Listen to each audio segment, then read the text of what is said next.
பார்க்கிறோம். குடியரசு தினத்தை ஒட்டி 44 காவல்துறை அதிகாரிகளுக்கு தமிழ்நாடு அரசு விருது அறிவித்திருக்கிறது. நாளை நடைபெறக்கூடிய குடியரசு தின விழாவில் இந்த விருதுகளை காவல் அதிகாரிகள் பெற்றுக்கொள்வார்கள். மெச்சத்தக்க மற்றும் நுண்ணறிவு மற்றும் மெச்சத்தக்க சிறப்பு பணியாற்றியிருக்கக்கூடிய காவலர்களுக்கு இந்த விருது அறிவிக்கப்பட்டிருக்கிறது.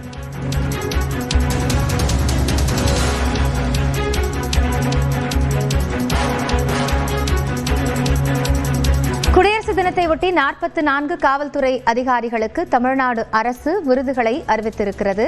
அதில் மெச்சத்தக்க நுண்ணறிவு மற்றும் மெச்சத்தக்க சிறப்பு செயலாக்க பணி பதக்கங்கள் அறிவிக்கப்பட்டிருக்கின்றன. அந்த வகையில் 44 காவலர்கள் இந்த பதக்கங்களை பெறுகிறார்கள்.